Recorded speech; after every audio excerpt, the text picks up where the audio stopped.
भाई बहन के मन में कोई प्रश्न उठता हो तो और उस ढंग से समझाया जाए, बात की जाए। बात ही तो करना है, और करना क्या है। अब इसमें क्या कठिनाई है भैया? हम पर जो जिम्मेदारी है उसके पूरे करने में कोई कठिनाई है नहीं। अगर हमें कठिनाई मालूम होती है जिम्मेदारी को पूरा करने में, तो हमारा कोई यह भ्रम है। मिली हुई वस्तु योग्यता सामर्थ्य के द्वारा हमें वो जीवन नहीं मिल सकता जिसकी हमको मांग है। मिली हुई वस्तु योग्यता सामर्थ्य के द्वारा किसी को क्षति नहीं पहुंचाना है, अपितु दूसरों के लिए उपयोगी होना है। इतनी सी तो बात है। मिली हुई वस्तु योग्यता सामर्थ्य अपने लिए नहीं है, उसके द्वारा किसी को क्षति नहीं पहुंचाना है, अपितु उपयोगी होना है। इसी को कहते हैं कर्तव्य विज्ञान, इसी को कहते हैं धर्म विज्ञान। उसके बदले में कुछ नहीं चाहिए, इसको कहते हैं अध्यात्म विज्ञान। धर्म विज्ञान की पूर्णता से अध्यात्म विज्ञान की प्राप्ति होती है। और जिसने ये स्वाधीनता हमें दी है वही अपना है, उसकी प्रियता ही अपना जीवन है। ये आस्तिक विज्ञान, ये हक परस्ती कहो, ईश्वर भक्ति कहो, जिसने हमें ये स्वाधीनता दी है कि हम धर्म विज्ञान के द्वारा जगत के लिए उपयोगी, अध्यात्म विज्ञान के द्वारा अपने लिए उपयोगी, उस दाता में आत्मीयता स्वीकार करना, उसकी प्रियता और स्मृति जगाना, ये आस्तिक विज्ञान है। यानी अब आप संसार को मान के चलो तो भी साधक, और आत्मा को मान के चलो तो भी साधक, और परमात्मा को मान के चलो तो भी साधक। तीनों दृष्टियों से तुम साधक हो। अगर ये बात आपको जचती हो, रुचती हो, सही मालूम होती हो, कोई इसमें शक और शुबा न मालूम होता हो, तो इस पर विचार करके, मनन करके, अनुभव करके देख लो। और देखो ये जीवन का व्रत है। मिली हुई वस्तु मेरे काम नहीं आएगी, इसको स्वीकार करना व्रत है। मिले हुए के द्वारा दूसरों की सेवा करना ये व्रत है। बदले में कुछ नहीं चाहिए, ये व्रत है। अगर ये तीन व्रत आप ले लेते हैं तो आपको वो जीवन जिसका कभी नाश नहीं होता, वो जीवन जिसमें जड़ता की गंध नहीं है, वो जीवन जो रसरूप है, मिल सकता है। इतनी सी बात है। अब इतनी सी बात के लिए आप कितना समय लगाएंगे, ये आपकी मर्जी पर है। वास्तव में तो ये वर्तमान की चीज है। देखो, व्रत को स्वीकार करना, इसकी हमें स्वाधीनता है कि नहीं जी? मिला हुआ मेरे लिए नहीं है। अब जब शरीर छूटेगा तो मेरी क्षति होगी, मेरी तो नहीं होगी, क्यों? मेरे लिए था ही नहीं। ये मिला हुआ मेरे लिए नहीं है। अगर वो नाश होगा तो मेरी क्षति हो जाएगी जी। लेकिन हमें क्यों मालूम होता है मेरी क्षति हो जाएगी? इसलिए मालूम होता है कि हम मिले हुए के द्वारा किसी न किसी प्रकार का सुख भोगते हैं। गुरु बनने का शौक, नेता बनने का शौक, राष्ट्रपति बनने का शौक, प्राइम मिनिस्टर बनने का शौक जी, ये जो हम भोगते हैं, इसलिए हमको मालूम होता है कि शरीर नाश हो जाएगा तो हमको हमारा बड़ा भारी नुकसान हो जाएगा। अगर हमें पराधीनता जनित सुख नहीं भोगना है, या हमें पराधीनता जनित सुख पसंद नहीं है, तो शरीर के नाश होने से मेरा क्या नाश हो जाएगा? क्या रहा है? अच्छा, और दूसरे लोग भी अगर सत्य को स्वीकार करते हैं, जैसे मान लीजिए अगर कोई कहे कि शरणागति की वजह से हमको बड़ा सुविधा मिलती है, तो तुम सुविधा देना सीखो दूसरों को। अगर शरणागति ने तुम्हें सुविधा दी है तो सुविधा दो, आदर दिया है तो आदर दो, प्यार दिया है तो प्यार दो। तो वो प्यार के आधार पर जब तुम कहते हो कि शरण का शरीर नाश नहीं होना चाहिए, तो वो प्यार का महत्व है कि शरीर का महत्व है? अगर आपने भी इन तीनों बातों को मान लिया कि मैं दूसरों को आदर दूंगा, प्यार दूंगा जी, तो आप और सनंद एक हो गए कि दो हो गए? एक हो गए। हैं? जब एक हो गए तो आदर देने की भावना, प्यार देने की भावना, सहयोग देने की भावना, ये कभी नाश होगी? बोलो, ये तो सत्य है, ये तो कभी नाश नहीं होगी।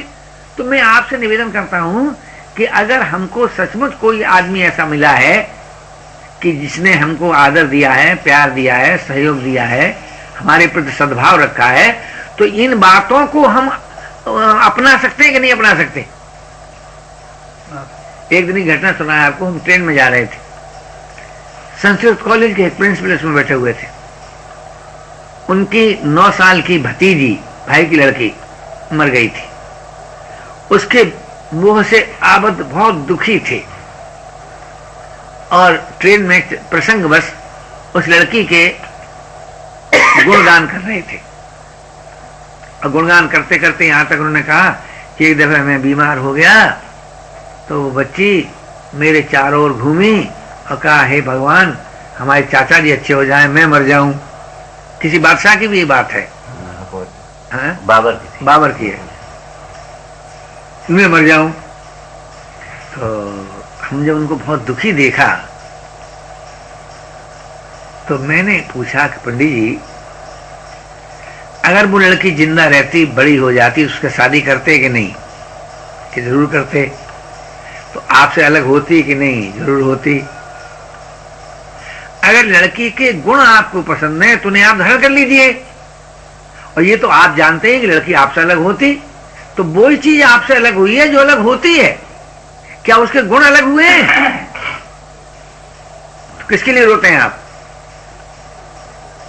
उस चीज के लिए रोते हैं जो अलग होगी ही, गुण तो अलग होते नहीं। तो बोले, इस तरह से मैंने सोचा नहीं था। मैंने कहा, पंडित जी, अगर आपसे पूछा जाए कि मोह दुख का मूल है, तो बोले, इस पर किताब लिख सकता हूं, लेक्चर दे सकता हूं, लेकिन क्या आपने अनुभव किया कि मोह दुख का मूल है? तो एकदम शांत और गंभीर हो गए।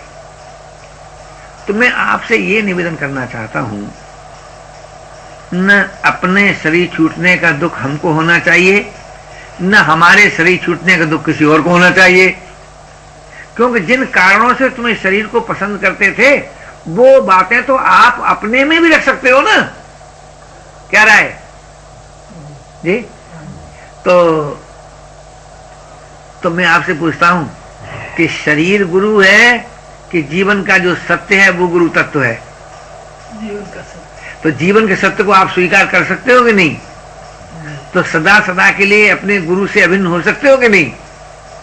क्या ये? तो अगर ये बात आपको जचे, रुचे, पसंद आए तो थोड़ा मनन कर लिया जाए।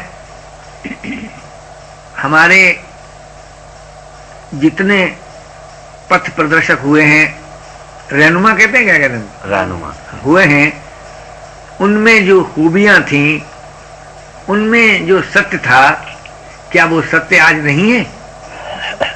जी? क्या हम अपने पथ प्रदर्शकों के सत्य को अपना नहीं सकते? जी, अपना सकते हैं। तो मानव सत्संग ने मनुष्य का सबसे बड़ा पुरुषार्थ बताया है कि भैया तुम सत्य को स्वीकार करो, और सत्य कोई ऐसा तत्व नहीं है जिसे तुम नहीं जानते हो। उदार होना सत्य है, अचाव होना सत्य है, आत्मीयता स्वीकार करना सत्य है। बोले, आत्मीयता किससे स्वीकार करें? कि जिसका प्रेम आपको अभिष्ट हो, जिसका प्रेम आपको प्राप्त करना हो, उसकी आत्मीयता स्वीकार करना सत्य है। और अचाव होना सत्य है, उदार होना सत्य है, बुराई रहित होना सत्य है।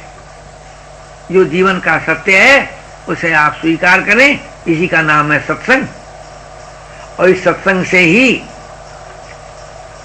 आपको साध्य की प्राप्ति हो जाएगी, अर्थात आपकी मांग पूरी हो जाएगी। सत्य को स्वीकार करना आपकी जिम्मेदारी है और मांग पूरा होना स्वाभाविक है। सत्य को स्वीकार करने से मांग पूरी हो जाती है, सत्य को स्वीकार करने का नाम सत्संग है। और सत्य की चर्चा करें, सत्य का चिंतन करें, किसी अंश में सत्य कार्य भी करें और सर्वांश में सत्य को स्वीकार न करें तो हमारा काम बनेगा जी। इसलिए महानुभाव, हम सभी को मानव होने के नाते, साधक होने के नाते सत्य को सर्वांश में सदा के लिए अपने द्वारा अभी स्वीकार करना है। ये आज की चर्चा का सार सर्वस्व है। तो जिस प्रभु ने हमें सत्य को स्वीकार करने की स्वाधीनता दी है, उस प्रभु की महिमा गाएं और सत्य को स्वीकार कर सदा सदा के लिए कृतकृत हो जाएं। इसी सद्भावना के साथ आप सभी को बहुत बहुत प्यार।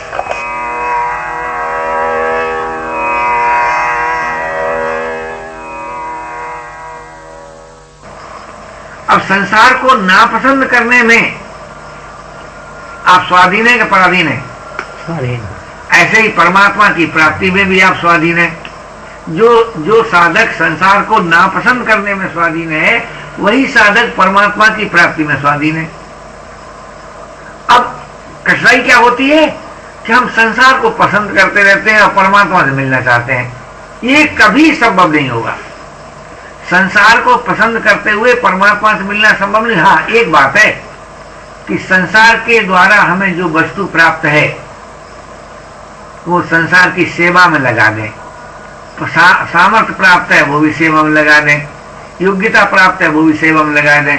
हमसे गलती क्या होती है कि सेवा तो हम करते नहीं, न वस्तु के द्वारा, न योग्यता के द्वारा, न सामर्थ्य के द्वारा, न सद्भाव के द्वारा सेवा करते नहीं। और क्या चाहते हैं कि संसार हमको नापसंद हो जाए। तो कैसे होगा भाई? सेवा नहीं करोगे तो सेवा का उल्टा मालूम क्या होता है? भोग। तो भोग करोगे। अगर सेवा नहीं करोगे तो भोग करोगे। अगर मिली हुई वस्तु, योग्यता, सामर्थ्य को सेवा सामग्री नहीं बनाते हो तो भोग सामग्री बन जाएगी। और भोग करोगे तो मोह और आसक्ति में आबद्ध हो जाओगे। क्या कारण है कि हमारे जीवन का मोह नाश नहीं होता, आसक्ति नाश नहीं होती? इसलिए हम सेवा नहीं करते हैं, भोग करते हैं। भोग होता है ममता से, कामना से, तादात्म्य से। इनके बिना भोग की सिद्धि नहीं होती। यदि हम सेवा करना पसंद करें तो सेवा होगी प्राप्त वस्तु से, अप्राप्त से नहीं, प्राप्त से, प्राप्त सामर्थ्य से, प्राप्त योग्यता से, प्राप्त की ही सेवा होती है। क्या है? अप्राप्त की सेवा होती है क्या? और प्राप्त के ही द्वारा होती है। तो जो प्राप्त है, उस जो वस्तु प्राप्त है, जो व्यक्ति प्राप्त है, जो योग्यता सामर्थ्य प्राप्त है, उसके द्वारा प्राप्त व्यक्तियों की सेवा कीजिए। अथवा प्राप्त परमात्मा को पसंद कीजिए। प्राप्त की सेवा कीजिए और प्राप्त ही परमात्मा को पसंद कीजिए। तो जो संसार तुम्हें प्राप्त मालूम होता है तो वो तो आपका सेव्य हो गया, और परमात्मा जो दिखाई नहीं देता है वो आपका प्रिय हो गया। तो परमात्मा हमारा प्रेम पात्र है, संसार हमारा सेवा का सेव्य है। तो संसार की सेवा और परमात्मा का प्रेम अगर आपको पसंद आ जाए तो अभाव का अभाव हो सकता है। परमात्मा का प्रेम और संसार की सेवा आपको पसंद आ जाए, सार निकला कि नहीं? ये समझ आई ना? यानी संसार, अब लोग गलती क्या करते हैं? देखिए, हमसे गलती क्या होती है, बड़े बड़े लोगों से होती है। क्या करते हैं कि संसार की सेवा नहीं पसंद करते, संसार की सहायता से शरीर को सुखपूर्वक रखना पसंद करते हैं। तो गंभीरता सोचना सी, संसार की सहायता से हम शरीर, हमारा भूख लगे तो भोजन मिल जाए, प्यास लगे तो पानी मिल जाए, नींद लगे तो बिस्तर मिल जाए, यानी जो जो शरीर की जरूरत पैदा हो वो पूरी होती जाए, इसको हम पसंद करते हैं। नतीजा ये होता है कि शरीर की सारी जरूरत कभी पूरी नहीं होती।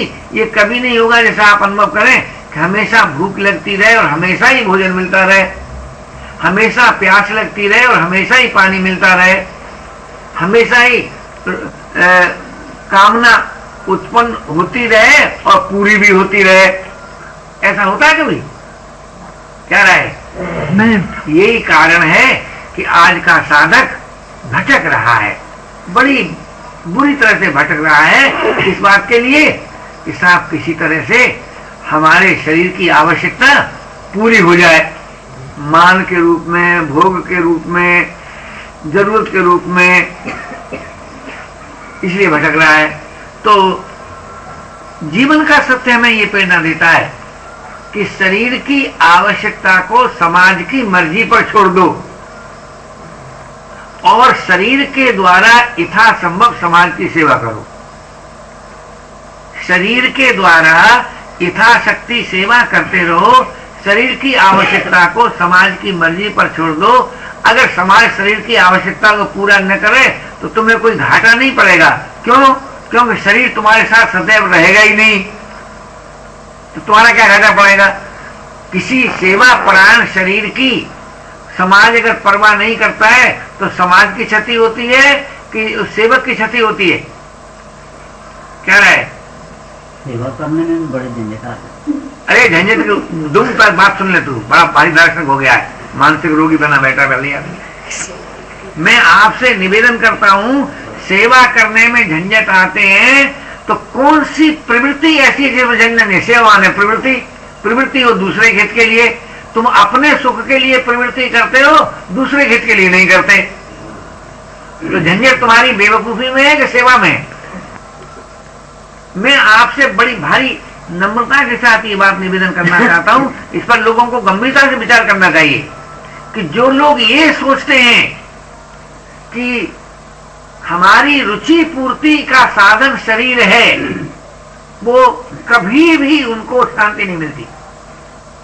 शरीर है, दूसरे की उस रुचि को पूरा करो जो तुम्हारे ज्ञान और सामर्थ्य के अनुसार है। सेवा का मतलब क्या है? कि जो तुम्हारी सामर्थ्य के अनुरूप है वो सेवा करना है, जो तुम्हारे ज्ञान के अनुसार है सो सेवा करना है। तो मैं आपसे पूछता हूं, ज्ञान और सामर्थ्य के अनुसार कार्य करने में क्या कठिनाई है? कोई ईमानदार नहीं कह सकता, कोई ईमानदार आदमी नहीं कह सकता कि तुमको खाली उतना ही करना है जो तुम्हारे ज्ञान के अनुसार हो, या वही करना है जो तुम्हारे सामर्थ्य के अनुसार हो। मैं तो आपसे ये नम्र निवेदन करना चाहता हूं मेरे भाई, गंभीरता से इस बात पर सोचो कि अगर हम सामर्थ्य विरोधी काम करने से इनकार नहीं करते हैं, अगर हम ज्ञान विरोधी काम करने से इनकार नहीं करते हैं, ज्ञान के अनुरूप जो कार्य उसके करने से इनकार नहीं करते हैं, तो कोई नाराज नहीं होता। नाराज कब होता है? सामर्थ्य है और इनकार कर दें, ज्ञान के अनुसार है और इनकार कर दें। सोने के लिए तो तुमको कमरा चाहिए, लेकिन आश्रम नहीं चाहिए। फिर यहां से निकलेंगे तब उन्हें किसी और के बनाए हुए घर में घुसेंगे। तो संसार में शरीर की आवश्यकता के लिए तो आपको संसार चाहिए, पर संसार के काम आने के लिए तुम्हारी छाती फटती है। सारी जवानी चल चल के बर्बाद करोगे, टुकड़े मांग मांग कर बर्बाद करोगे, काम नहीं करोगे, सेवा नहीं करोगे, तो ये जीवन का सत्य नहीं है। जीवन का सत्य यह है, काम करो कुछ मत चाहो, काम करो कुछ मत चाहो। तब क्या होता है? तब तुम्हारे शारीरिक आवश्यकता सम्मान पूर्वक पूरी होती है। आज हमको आगरा जरूरत पड़ जाए तो मोटर मांगनी पड़ती है। राम सुखदास नारायण ने चतुर्मास यहाँ किया, सेठ ने पूरे 3 महीने के लिए मोटर दे दी, नया बना हुआ बंगला भी दे दिया रहने के लिए, मोटर भी दे दी और साधुओं की भिक्षा का इंतजाम भी कर दिया सेठों ने। क्यों कर दिया? इसलिए कि वो सेठों की जरूरत को के लिए यहाँ आए, केवल अपनी जरूरत को लेकर नहीं आए। और तुम अपनी जरूरत को लेकर यहाँ आए, आश्रम की जरूरत लेकर नहीं आए। इसलिए तुम्हें आदर नहीं मिला, प्यार नहीं मिला, सम्मान नहीं मिला। रोटी तो मिली, 8 वर्ष तक तुमने खाई रोटी। तो मैं आपसे ये नम्र निवेदन कर रहा हूं कि ये भ्रम निकाल दो कि तुम रुचि पूर्ति करते रहो और तुमको शांति मिल जाए। ये किसी काल में नहीं मिलेगी और आज तक किसी को नहीं मिली। शांति उसी को मिली है जो दूसरे के काम आया है, अथवा जो अचाह हो गया है, अथवा जो शरणागत हो गया है, चाहे तो प्रभु की शरणागत होकर प्रभु के नाते सेवा करो, चाहे अचाह होकर आत्मा के नाते सेवा करो, चाहे उदार होकर जगत के नाते सेवा करो। सेवा करने से जान बचेगी नहीं। कितना ही भटक लो, कितना ही भटक लो, अनुभव कर लो, भटक लो, देख लो, जान नहीं बचेगी। हाँ, सुख की दास्ता दुख के भय में बंधे रहोगे सेवा नहीं करोगे तो। अगर सेवा करोगे तो सुख की दास्ता भी नाश हो जाएगी, दुख का भय भी नाश हो जाएगा, परमात्मा भी मिल जाएगा, शांति भी मिल जाएगी, मुक्ति भी मिल जाएगी, भक्ति भी मिल जाएगी। ये जीवन का सत्य है।